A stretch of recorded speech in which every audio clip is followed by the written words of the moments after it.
Hi guys, so we're going to continue with A Tale Dark and Grim. So Hansel has gotten out of hell and the devil is stuck on the boat. The old man laughed and laughed to see the devil in the little ferry boat struggling to get out, and Hansel laughed too and wiped the grandmother's makeup from his face, and then began to walk back towards the walled city to tell the people how to break the devil's curses.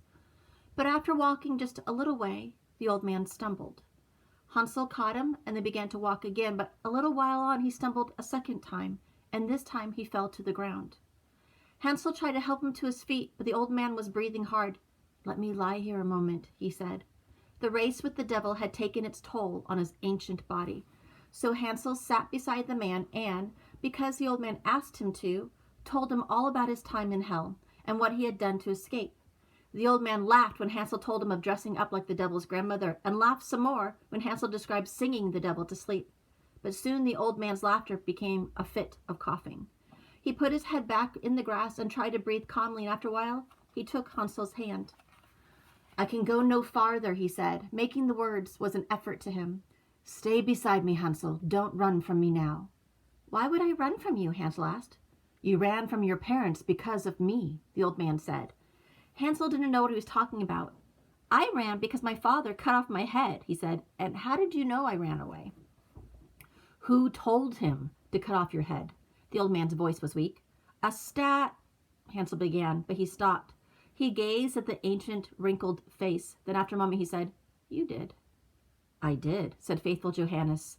He tried to raise himself to sit, but his face twisted with pain, and he gave up. "I've been seeking you and your sister all these years. Now I found you, and I'm dying." They sat there, the old man and the young boy, in a patch of grass by the side of the road. The clouds passed overhead. The late autumn sun dipped low in the western sky, and the crickets took up their song. And then, because he thought about it every morning when he woke up and every evening when he lay down, Hansel said, "Tell me about my parents." Johannes smiled sadly. "They cursed themselves, Hansel, for what they did to you too. They were foolish, foolish." He coughed angrily. "They see their foolishness now, and so do I. Faithfulness is important.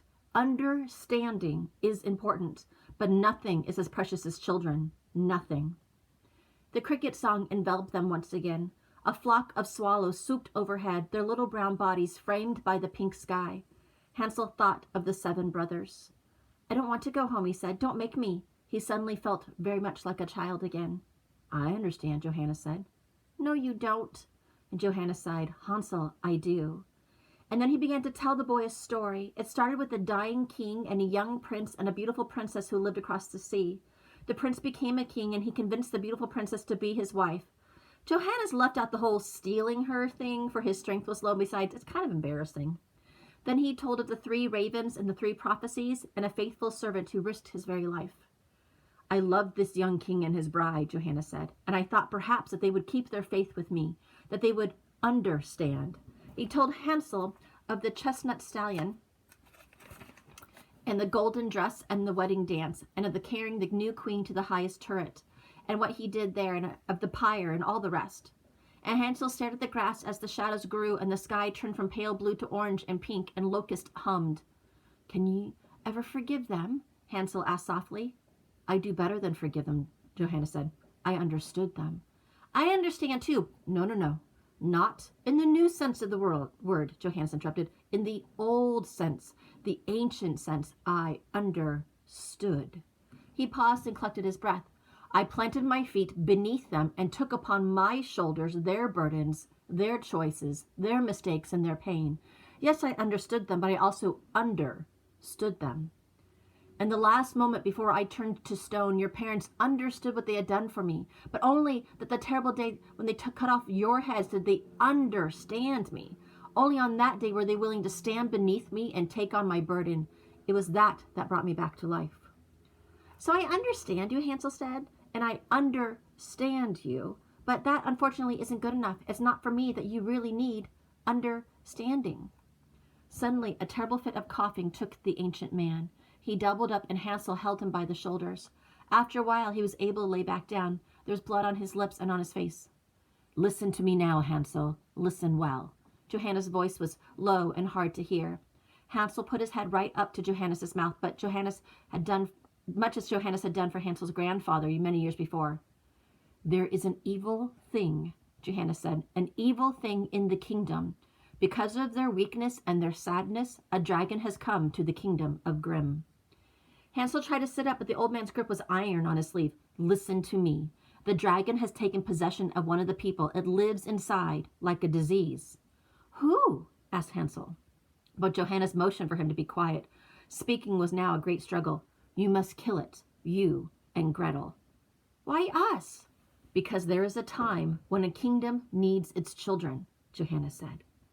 Hansel sat quietly under the pink and purpling sky. He thought of the kingdom and his parents and of the years that had passed. He thought of the pain he felt, the heavy burden of pain. He thought of what Johannes had said about understanding. "We'll go to them," Hansel said. "I'll find Gretel, and we will save our parents and their kingdom." The old man smiled. He reached out and took Hansel's hand. They sat together as the light faded and the sky went from blue to deep purple to black. Hansel stared up at the skies as they winked into being. 1, 2, 3, 4.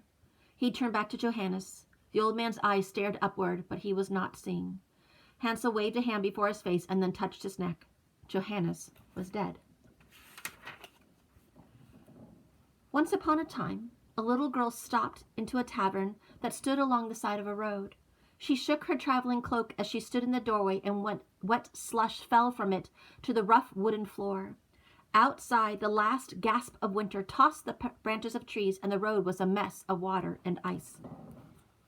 Gretel sat down near the fireplace, and the tavern owner brought her warm milk in a pewter mug. She paid for it from a pouch the villagers had given her when she left them. Then she sat and stared gloomily at the logs and the hearth, their ashy gray outside spreading, deadening the fire inside. She knew just what that felt like. Months on the road, as the leaves had turned from red to brown and then had fallen, as the snow had begun to drift down from the gray sky, softly at first and then heavily piling into a frozen road in front of Gretel in white, shifting mounds. She had wrapped her cloak around her tightly, but still the cold seeped into her skin, down to her bones. From time to time, her feet would slide out from beneath her as she walked, sending her sprawling into a mound of fluffy snow, or worse, a deep puddle of icy water. She walked without knowing where she was going, and more every day without caring where she was going either. She'd lived with parents and without, in homes and in the wild, and nothing was good. Oh, and yes, Hansel was dead. She laid her little golden head beside the pewter mug on the worn tavern table. The table was sticky from spilled drinks, and Gretel didn't care. She closed her eyes. There was a bang on the door, and the door of the inn swung open, and Gretel raised her head, and a man stood in the doorway. "It's back!" he cried, his voice crackling with fear. "It's back!" The people of the tavern all rose to their feet at once. "Kittenhyper is gone!" the man wailed.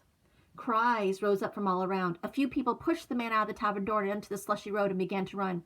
"What do you mean, gone?" someone demanded. "It's all gone," the man in the doorway said. "The houses, the Meisterbecks, the bakery, Frau Hopper's." "The people?" "I don't know, but there were bodies." He shook his head. Many bodies. The room seemed to groan altogether. Some people sat down, others covered their faces.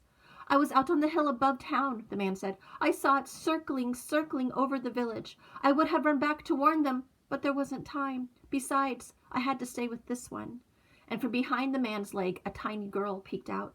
She was hiding her face in her hands.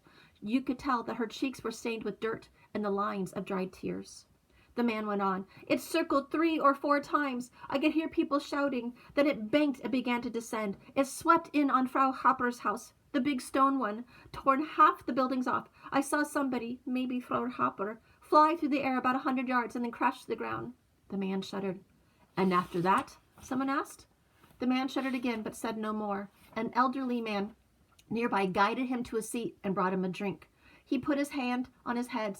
A large, heavy-set woman came from behind the bar and lifted the little girl up and cradled her and took her upstairs to the back. When the door was close behind the woman with the little girl, the somber tavern suddenly erupted with anxious voices. Gretel tried to make sense of it, but they spoke all together and too loudly. What were they talking about? What had done this? Then gradually she was able to pick up one word. It was being repeated over and over again. Dragon. Gretel was standing near 3 people, 2 men, a tall one and a bearded man, and a woman whose back was towards Gretel. "They say it is human," said the bearded man. Half human, replied the tall one, and half dragon, of course. My priest said it was once a man, but now is possessed by a dragon spirit, said the woman. It would have to be a devil man to be possessed by a dragon. No, the woman replied. The priest said no. He said a sad soul, a desperate soul. That's what he said. Yes, I heard that too, the bearded man agreed. The tall one rubbed his stubbly chin. They killed that man over in Walden. They thought he was the dragon. I guess he wasn't then. I guess not. He had children too. They killed 6 brothers over Homelstadt, said the woman. No, that is a woman. It isn't. My cousin saw it happen. Terrible, said the man with the beard. Terrible, said the tall man. Terrible, said the woman. Excuse me, said Gretel, who was standing at the woman's elbow. The woman didn't hear her, and Gretel tugged at the woman's sleeve. Excuse me, she began again. The woman turned around. Her face was pale, her hair hung loose and limp, and her light eyes were circled with black. What is it? The woman said. What kingdom is this? Gretel asked. Grimm, the woman said. The kingdom of Grimm. Or it was, the bearded man said ruefully. Now it is the ruins of Grimm. Where are you looking for? Said the tall man. Gretel's throat felt thick. Do the king and queen have children? She asked quietly. The woman looked at the man and then back to her. Did once, twins, a boy and a girl, but they were lost, poor darlings, disappeared in the night. Just before the dragon came, the man with the beard added. That's right, just before, agreed the tall one. But where are you trying to get to? And Gretel hesitated. I'm not sure, she replied.